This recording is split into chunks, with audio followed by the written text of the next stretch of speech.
Bespoken, tailor-made truths for a discerning body, a weekly podcast produced by Chapel Hill Bible Church. Today's series, The Best Reasons to Run from Jesus, Part 3, The Only Excuse to Deny Christ. All right, folks, welcome back to Bespoken, tailor-made truths for... Ryan, I have a question. For a discerning body. But I have a question for you. Right. You're a big guy, right? Big guy. I'm tall. Yes. Yeah, I used to be. Your discerning body is tall. Yes. But you've leaned down and you've repeatedly told me you have a hard time finding clothes that fit. Yes. So, bespoken, it means like custom made. Mm-hmm. So we just got to do something. I think the people out there need to take up a collection for you because you need to have a good suit that fits. So that's so true. You got to preach. You got to preach in a suit. So come on, folks. For the sake of the gospel. I'm right here. Mm-hmm. You see it. I think I've worn this shirt a lot. Yeah. For 14 days, he's worn this shirt. And it's hard. Cue the Sarah McLachlan music right now. Yeah. All right, what are we talking about today? All right, so it's episode 3 of The Best Reasons to Run from Jesus. Okay. And you like to talk about this as the supreme reason, maybe. So we've been kind of ironic up until this point because the reasons we've talked about aren't really good reasons. I don't think they're valid reasons, and I think they're easily foiled as reasons if you have a thoughtful conversation and really think it through. But this, I think, is the primary reason that people, if they want to run away from Jesus, this is the reason. I'll say that's a good reason, okay? And it's the reason that I think Scripture gives as the fundamental reason. In fact, some of you may have been kind of worried that we're getting into all of these issues that are felt needs, right? They're not really found in the text. They're found in the world as we experience it, but it's not really what's clearly brought to us in the text.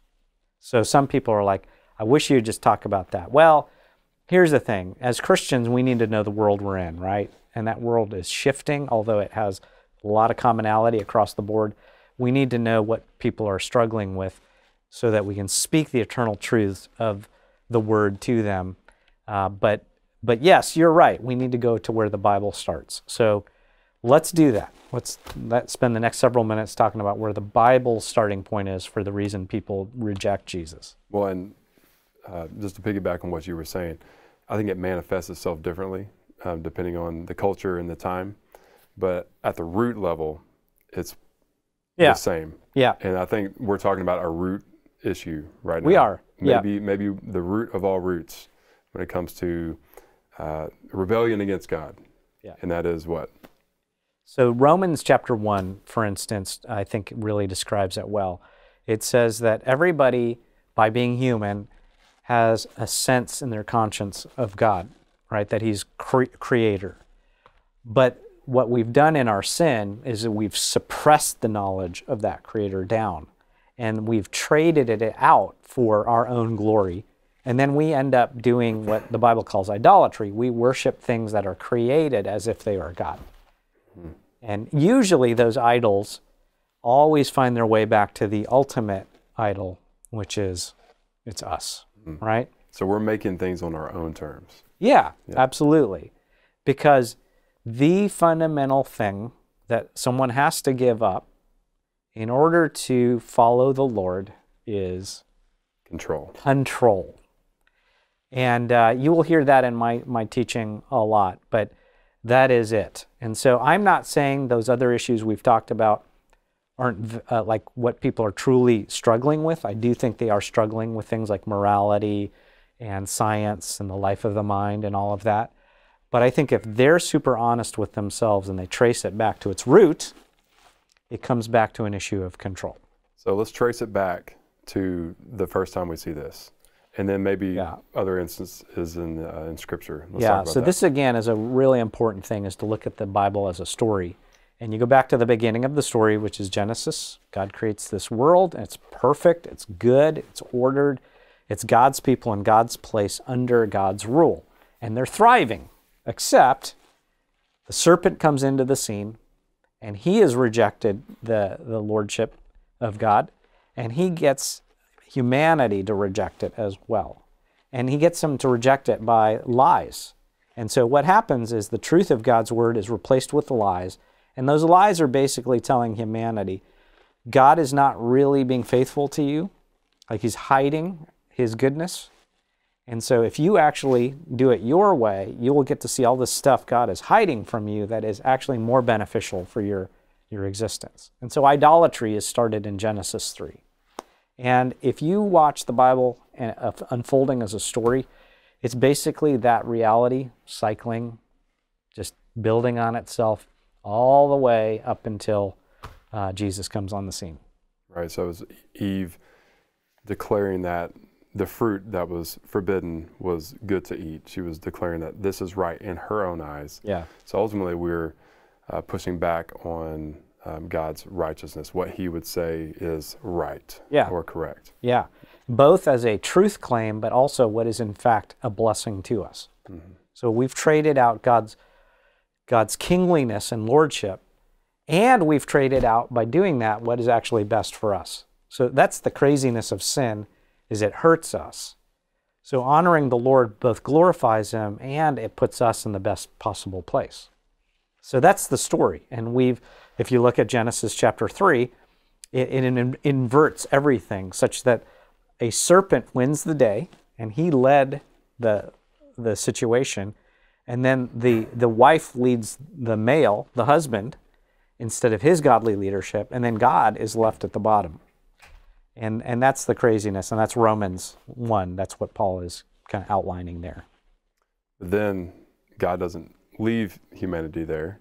No. What happens at the end of Genesis 3 and then is the main theme throughout the rest of the Bible. Yeah, so mixed into that crazy story, embedded in Genesis 3:15, right in the middle of God cursing creation, he says, but I am going to make a promise that there's going to be a line from this serpent. He's going to always be attacking and going to war against God and his people, but there's going to be a descendant from the woman Eve. And one day, he's going to crush the head of that serpent. And that is a prophecy. We call it the first gospel, or the proto-evangelion is the fancy word, the proto-gospel. And so we see little characters that kind of fulfill that pattern, like King David. He's God's man, and some of these prophets. But at the end of the day, that total fulfillment is Sunday school answer.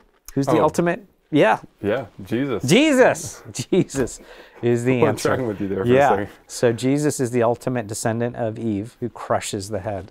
And that's just the story of humanity, right? This cycle of kind of going astray, judgment, God making things new, kind of a creation, new creation narrative as well. And Jesus obviously does that as he comes down and starts the new creation of us as we're reborn into his likeness, and we're being made more and more into his image. So really, to be made more and more into his image is to really ultimately give up control, right? Yeah, so now we've told this story, and maybe you're speaking with a friend who's not a Christian. You still have to make the case for why giving up control is worth it. Mm-hmm. And if we're honest, I'm going to make a confession to you. I'm still not done wrestling with giving up control. You might be, but I am not. So every day I have to battle my mastery versus Jesus's mastery. But I think it's worth it to battle that out. Why do I think it's worth it? Well, if Jesus is the perfect human, and we believe he's God, how is control manifested in his life? So Jesus goes to the Garden of Gethsemane, and his disciples were meant to be there and supportive, but they're sleeping on him. And do you remember what Jesus prays? Mm-hmm. He asks the Father, if it's possible, let this cup, meaning the wrath of the Father that was going to be poured out on him, pass from him. And I think that was a true desire. Yeah. So much that he was sweating blood. That's how traumatic the wrath of God was. He knew what was coming. It was an actual desire. He asked that legitimate question. Yeah. But then he says what? Then he says, but not my will, but your will be done. So let me ask this question. In that moment, and then eventually as he's dying on the cross, okay, naked, beaten, scorned, and here's the thing. Lots of Christians have died very brutal physical deaths. But here's the real power to the cross, is he died with the sin of the entire world absorbing into him right there. Would you say he was giving up control, right? I mean, that is the biggest moment of giving up control in the universe. Do you think he was weak in that moment? Weak in, what do you mean by weak? Do you think he was losing his humanity and his value and his dignity in that moment? No. No. In fact, here's the crazy thing. Though he was humanly weak, dying, he was the embodiment of the sovereign God. And the Bible actually teaches, and if you look at the Gospel of John in particular, he was glorified. It was based on a promise. Because he knew, and you were referencing John 17, correct? Yeah. That he would receive his glory back. Yeah. And his glory, not just when he was resurrected and when he was ascended back to heaven, but I think on the cross, John says he is glorified. He is coronated king. And that's the craziness of the gospel, and no other religion, no other human story talks about it that way. Yeah. That when you give up control, suddenly you actually become strong. Yep. And here's what I do with folks, because you're trying to get them to have a heart-to-heart moment with you, and they may never have ever done that before, and they may be exceedingly good at covering up their heart and what they're really experiencing.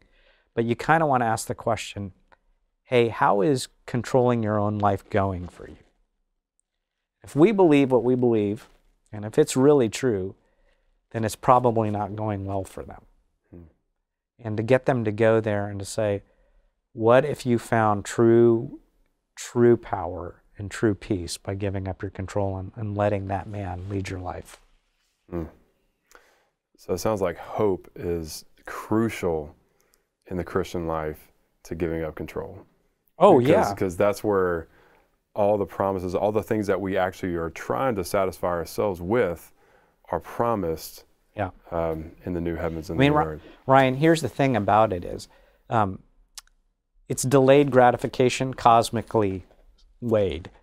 So God isn't saying, I just want you to give up everything and that's it forever. He's actually saying, for now, give up control and suffer, and we'll talk about suffering in a coming episode because that's a big topic. But you're going to get glory beyond your imagination. So here's the way to picture it. Say that you are have a net worth of $400 billion, and I'm talking about liquid net worth. I would not struggle with buying suits anymore. No, you would not. No more struggle with suits. Say suits. you were in New York City, okay, and you're in a cab, and in your wallet you have a $100 bill and a $20 bill. And you go to your destination, the cabbie says that's $15. So you reach into your wallet and you pull out the 20 and you say, keep the change, and you go out.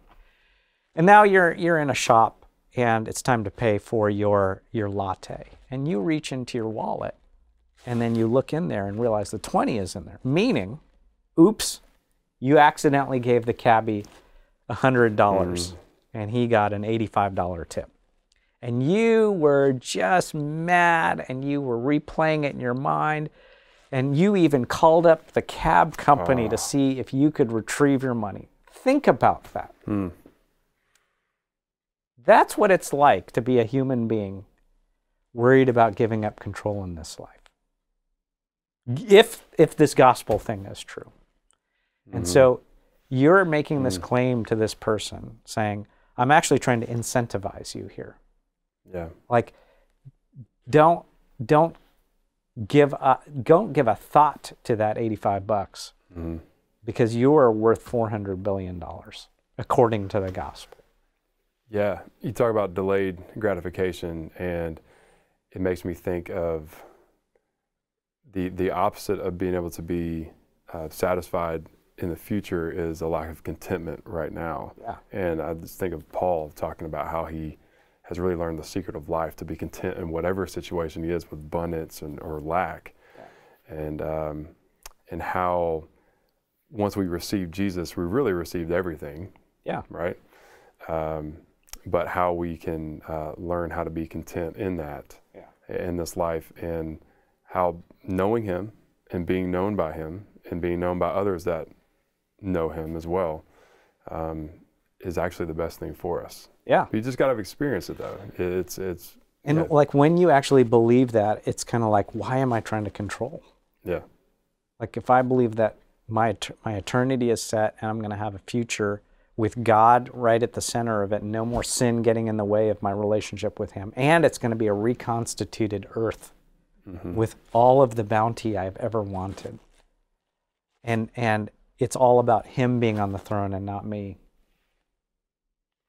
So I think you just gently and lovingly and thoughtfully share that story with your unsaved friend, because it's about control, giving them that vision of life.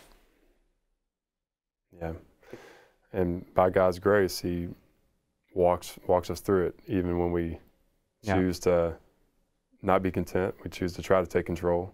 He's gracious to remind us of His love and restore us back to that. You mean sometimes Christians need to be reminded of this truth as well?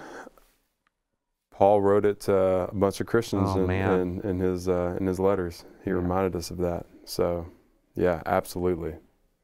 And you mentioned this briefly, that we are going to do an episode on suffering, because I think suffering is potentially one of the things that we want to grasp control for to avoid, which might be really the number one topic of trying to gain control. And I think we're going to cover that perhaps next week. Yeah. So let's talk about a theology of suffering next week. We're going to have to talk about how crowns, there are many, but we must go through some crosses.